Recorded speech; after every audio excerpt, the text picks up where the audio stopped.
উনি এই অভয়াকাণ্ডকে চাপা দিতে গিয়ে উনি উৎসবে ফেরার কথা বলেছিলেন। সেক্ষেত্রে দেখা গেছে যে মানুষ উৎসবে ফিরবে সেটা স্বাভাবিক, কিন্তু এটা কিন্তু নয় যে মানুষ অভয়াকে ভুলে যাবে বা অভয়ের প্রতিবাদ করতে ভুলে যাবে। ও অভয়ের প্রতিবাদও চলবে, সঙ্গে উৎসবও চলবে। মুখোশধারী কে সেটা এতদিনে বাংলার মানুষ জেনে গেছে। কুণাল ঘোষ এই বক্তব্য না করুক আর করুক না, কুণাল ঘোষ একসময় জেলে ছিলেন, তিনি নিজেই বলেছেন সারদার সব থেকে বেনিফিশিয়ারি হচ্ছে মমতা ব্যানার্জি নিজে, তার দলের লোকেরা।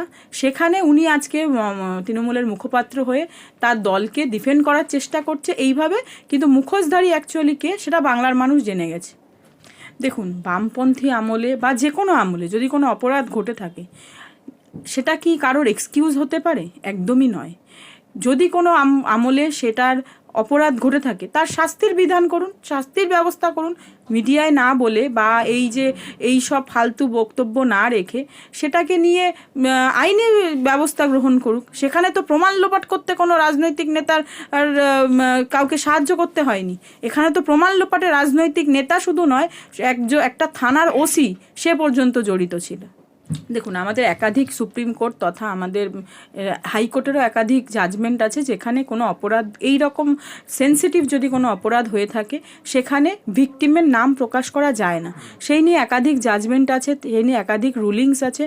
ভিকটিমের আইডেন্টিটি প্রকাশ করা যায় না। যেটি আরজি করে বসেছে সেটি একটা প্রতিবাদ স্বরূপ একটা প্রতীকই বসেছে। সেখানে আইডেন্টিটি প্রকাশের তো কোনো সেখানে তো সম্ভাবনা নেই। একটা প্রতীকী হিসাবে অভয়ার আজকে একটা মূর্তি স্থাপন করা হয়েছে প্রতিবাদ স্বরূপ। সেখানে তার আইডেন্টিটি প্রকাশ তো হয়নি, তার মূর্তি তো তার অভয়ার যে মুখশ্রী সেটা তো বসানো হয়নি। এক মহিলার প্রতীকী রূপে সেটি প্রতিস্থাপিত হয়েছে এবং প্রতিবাদ স্বরূপ। সেক্ষেত্রে যদি পানিশমেন্ট হয়ে থাকে বা সেটা যদি আইনের বিরূপ কিছু হয়ে থাকে, তাহলে কেন যে সরকারি আমলারা, যে পুলিশ কর্তারা, বড় বড় পুলিশ কর্তারা যে প্রকাশ্যে নাম প্রকাশ করেছিল অভয়ার, তা আইডেন্টিটি প্রকাশ করেছিল, তাদের কেন এতদিন শাস্তি দেয়নি? তাদের কেন ডিসিপ্লিনারি প্রসিডিং এখনো পর্যন্ত সরকার করতে ব্যর্থ হয়েছে? সেই প্রশ্নের উত্তর তো আজ পর্যন্ত সরকারি কোনো কর্মচারী বা সরকারি কোনো নেতা দিতে পারেনি। দেখুন, শিল্প ভালো কাজেও ব্যবহৃত হয়, শিল্প প্রতিবাদ স্বরূপও ব্যবহৃত হয়, আবার শিল্পকে কেউ ইউজ করতে চায়। যদি শিল্প, যেমন রাজন্যার বিষয়টা আপনি বললেন, সে শিল্পকে ইউজ করে তার পলিটিক্যাল কিছু মোটিভ বা তা নিশ্চিতভাবে সেখানে এমন কোনো জিনিস ছিল দেখানো হয়েছে শিল্পের নাম করে, যেটা কিনা তৃণমূল নিজেই মনে করেছে সেটা করা ঠিক নয়, সেজন্য তাকে সাসপেন্ড করা হয়েছে দল থেকে। কিন্তু বক্তব্য হচ্ছে এখানে যে মূর্তিটি প্রতিস্থাপিত করা হয়েছে আরজি করে, সেখানে অভয়ার কোনো আইডেন্টিটি প্রকাশ পায়নি, বা ধরুন অভয়ার কোনো আইডেন্টিটি বা তার মুখশ্রী সেখানে প্রকাশ পায়নি। এটি সম্পূর্ণ একটি প্রতীকী স্বরূপ, প্রতীকী হিসাবে, প্রতিবাদের স্বরূপ হিসাবে তারা এটা স্থাপন করেছে। সেটা দেখুন, আইন বলছে আইডেন্টিটি প্রকাশ করা যাবে না। সেখানে যদি আইডেন্টিটি প্রকাশ না পায় তাহলে সমস্যা হওয়ার কোনো ইয়ে নেই। এবার যদি আইডেন্টিটি প্রকাশ পাওয়ার কোনো সম্ভাবনা থাকে বা সেই প্রতীকী যদি অভয়ার অবরূপ একদম তার মুখশ্রী প্রকাশ পায়, সেক্ষেত্রে আইনি জটিলতা সম্ভব হতে পারে। কিন্তু এক্ষেত্রে আমি যেটুখানি দেখেছি, সেখানে এটি সম্পূর্ণ প্রতীকী রূপে একটি প্রতিবাদ স্বরূপ তারা সেটা প্রতিস্থাপন করেছে। দেখুন, আমাদের রাজ্যে খুব অতি সম্প্রতি সময়ে একটি দুর্ঘটনা ঘটে গেছে, অভয়াকাণ্ড। সেখানে দেখা গেছে একটা মহিলা কিভাবে নির্যাতিত হয়ে তাকে হত্যা করা হয়েছে। কর্মরত অবস্থায় একজন ডাক্তার, ট্রেনি ডাক্তার, তার এই অবস্থা, সরকারি হসপিটালে তার এই নির্মম পরিণতি ঘটেছে। সেইখানে সারা রাজ্য জুড়ে একটা প্রতিবাদ উঠে আসছে। প্রত্যেকে সেখানে দল মত নির্বিশেষে, রাজনৈতিক কালার ছেড়ে লোকজন নিজের উদ্যোগে এই প্রতিবাদে সামিল হয়েছে এবং প্রতিবাদে গর্জে উঠেছে, এবং সেখানে মহিলা নিরাপত্তা নিয়ে একাধিক প্রশ্ন উঠেছে। সেই ক্ষেত্রে মমতা বন্দ্যোপাধ্যায় সেখানে তার মোড় ঘোরাতে গিয়ে উনি বলেছেন, আর প্রতিবাদ নয়, উৎসবে ফিরুন। এই উৎসবে ফেরাতে গিয়ে উনি চেষ্টা করেছেন যাতে কিনা উৎসবে, দেখুন উৎসব মানুষের একটা, এটা আমাদের বাঙালিদের দুর্গাপূজা একটা বৃহৎ উৎসব, এবং এখানে এই উৎসবে সবাই মেতে ওঠে। কিন্তু এই উৎসবে মেতে ওঠার জন্য যে মমতা ব্যানার্জির যে উদ্দেশ্যে এই উৎসবে ফেরার কথা বলেছিলেন, সেই উদ্দেশ্য কিন্তু সঠিক ছিল না। তারা প্রমাণ লোপাটে কেন এত ব্যস্ত হয়ে গেল?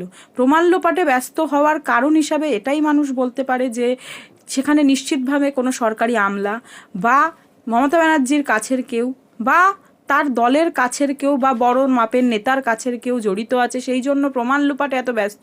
দেখুন, একটা দুর্ঘটনা ঘটেছে, সেই দুর্ঘটনার জন্য যারা দায়ী তাদেরকে শাস্তি প্রদান, এটাই হচ্ছে মানুষের খুব মানে সহজ চাহিদা। এর থেকে বেশি তো কেউ চাইছে না। কিন্তু সেই রাজনীতিটা শুরু করেছে কে? রাজনীতিটা শুরু করেছেন মমতা ব্যানার্জি নিজেই। কিভাবে? নিজের কাছের লোকজনকে আশ্রয় দিয়ে, অপরাধ লোকাতে আশ্রয় দিয়ে নিজেই সেই রাজনীতির সূত্রপাত করেছেন। এখন মানুষে যখনই প্রতিবাদ করতে চাইছে, যখনই কিছু বলতে চাইছে, তখনই উনি বলে দিচ্ছেন ওটা রাজনীতি হচ্ছে। সব কিছু নিয়ে তো রাজনীতি হয় না। একটা মহিলার নির্মমভাবে মারা গেছে, একটা ট্রেনি ডাক্তার, যে বাংলার গর্ব হতে পারত, যে বিশ্বের দরবারে আমাদের ভারতবর্ষের গর্ব হতে পারত, সে এইভাবে নির্মমভাবে কর্মরত অবস্থায় মারা গেছে। এর থেকে নৃশংস তো কিছু হতে পারে না। সেটা নিয়ে প্রতিবাদ হবে, এটাই স্বাভাবিক।